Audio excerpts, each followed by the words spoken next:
7 और 8 जुलाई की दरमियानी रात को ज़ोरदार बारिश आई और 2-2.5 घंटे ये ज़ोरदार बारिश रही। उसके बाद कोल ब्रस्ट आया और आपने आज देखा, आपने तमाम यूजुअल देखे, दोनों जगहों का आपने मायना किया कि करोड़ों अरबों के हिसाब से यहाँ प्रॉपर्टी का नुकसान हुआ, जबकि जानी नुकसान से लोग बच गए हैं। सिर्फ एक आदमी अब्दुल हमीद ज़रगर नाम का जो ज़ख्मी हुआ है उसमें।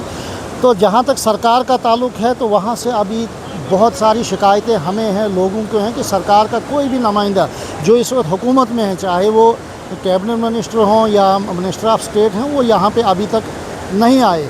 अलबत्ता पिछले दिनों यहाँ साबिका होम मिनिस्टर सोहरवर्दी साहब यहाँ पे आए। उसके बाद आज जिस वक्त मैं आपसे बात कर रहा हूँ, आए 1-1.5 घंटे कबल यहाँ पे MP राज्यसभा जनाब सजाद अहमद किचलू साहब आए।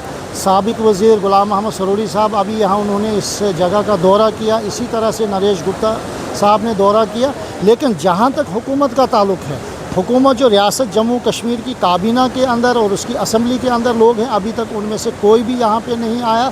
ये बदकिस्मती की बात है। फ्लड कंट्रोल डिपार्टमेंट जिनके पास है, ना तो उनका कोई सेक्रेटरी यहाँ पे आया, ना उनका कोई चीफ इंजीनियर आया और ना ही उनका कोई मंत्री आया, ताकि वो यहाँ पे आके इस कोल ब्रस्ट का जायज़ा लेते और लोगों को खातिर ख्वाह मुआवजा देते। और इस वक्त जब मैं आपसे बात कर रहा हूँ, आज चौथा दिन चल रहा है, लोगों को अभी तक भी डिस्ट्रिक्ट एडमिनिस्ट्रेशन की तरफ से या सरकार की तरफ से कोई भी राहत नहीं पहुँची है फाइनेंशियली, जिससे वो अपने घरों का मलबा निकाल सकते हैं।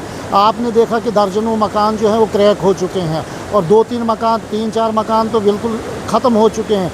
लोगों के मोटरसाइकिल यहाँ दरियाई चिनाब में गर्क हो चुके। इसी तरह से कोल ब्रस्ट की उसमें जो गाड़ियां हैं, लोगों की पर्सनल गाड़ियां हैं, वो 5 से 6 गाड़ियां जो हैं वो चिनाब में चली गई। लेकिन हुकूमत से हमें ये गिला है कि हुकूमत अभी तक टस से मस नहीं हुई। जबकि MP राज्यसभा सजाद अहमद किचलू साहब आए, उन्होंने बहुत सारी यकीन दहानी दी और उन्होंने ये भी यकीन दहानी दी कि मुझे लिस्ट भी प्रोवाइड की जाए जिनका यहाँ पे मकानों का नुकसान हुआ है, उनको हम खातिर ख्वाह मुआवजा नहीं, अलबत्ता रिपेयर, मकान जो है रिपेयर के लिए उन पैसा दे देंगे। तो ये एक अच्छा स्टेप है, लेकिन ये अच्छा स्टेप तब है जब लोगों को ये पहुँचे। लेकिन उससे पहले लोगों को अपने घरों से मलबा निकालने के लिए, दुकानदारों को अपने जो उनका करोड़ों लाखों के हिसाब से, करोड़ों के हिसाब से नुकसान हुआ, डेब्रीज जो उनके दुकानों में घुसी है, लोग अपने पैसे देकर वहाँ से निकाल रहे हैं। जबकि यहाँ की लोकल एडमिनिस्ट्रेशन, जिसमें सब डिवीज़न SDM आते हैं, जिसमें तहसीलदार आते हैं, SHO आते हैं, जो उनके पास एफर्ट थे, जो उनके पास महदूद वसाइल थे, उन वसाइल को बरोए कार लाकर उन्होंने थोड़ा बहुत वो अपने तौर से काम कर रहे हैं। लेकिन जिस तरीके से यहाँ पे नागहानी आफत आई है, जिस तरीके से ये कोल ब्रस्ट हुआ है, जिस तरीके से ये बहुत बड़ा एक डिज़ास्टर हुआ है, हुकूमत के कानून में अभी तक जूं तक नहीं रेंगी है और लोगों को कोई भी राहत अभी तक नहीं मिली है। आपने खुद अभी मुशाहिदा किया कि जो ईदगाह का एरिया है, जो जिसको RP गेट के नाम से जाना जाता है, वहाँ लोगों के मकानात क्रैक हुए हैं। लोग खुद अपने तौर से उन लोगों प्रोटेक्शन वाल दे रहे हैं ताकि कहीं इन बरसात का मौसम चल रहा है, महकमे मौसमियात ने एक बार फिर रेड अलर्ट पूरे रियासत जम्मू कश्मीर के तकरीबन 16 डिस्ट्रिक्टों को रेड अलर्ट की वार्निंग दी गई है। और उस वार्निंग को मद्देनज़र रखते हुए लोग इस वक्त खुद ही प्रोटेक्शन बंद अपने मकानों को दे रहे हैं। अब आप क्या चाहते हैं कि सरकार यहाँ की तरफ अगर ध्यान नहीं दे रही है, मिनिस्टर जिनके हाथों में यह है वो इसकी तरफ ध्यान नहीं दे रहे, इसकी कमज़ोरी किसे जानता है, क्या करेंगे? देखिए, सरकार ठेकरा गिराती है गवर्नर इंतज़ामिया पे, और गवर्नर इंतज़ामिया पे हम जब जाते हैं तो वो सरकार पे, उमर अब्दुल्ला साहब की सरकार पे वो ठेकरा गिराते हैं। आपने देखा कि लोगों को राशन नाम के, जो मैंने आपको पहले ही बताया कि जो यहाँ हमारी लोकल एडमिनिस्ट्रेशन है, SDM तक यहाँ महदूद है, उन्होंने थोड़े से 10-10, 5-5 किलो चावल दिए। जबकि आपको मैं बताना चाहूँगा कि लोगों के तमाम बिस्तर, लोगों के तमाम बर्तन, क्योंकि रात के 2:30 बजे जब ये सैलाब आए तो लोगों ने सिर्फ जो उनके कपड़े पहने हुए थे और अपनी जान को बचाने के लिए वो घरों से बाहर कूदे। और कई लोग रात सुबह 7 बजे तक मस्जिदों में रहे, लोगों के आसपास हमसायों के मकानों में रहे, छोटे छोटे बच्चे, औरतें। लेकिन गवर्नमेंट ने अभी तक कोई भी राहत नहीं दी। इस तरह से लोग जो हैं वो बिल्कुल मायूसी का शिकार हुए हैं।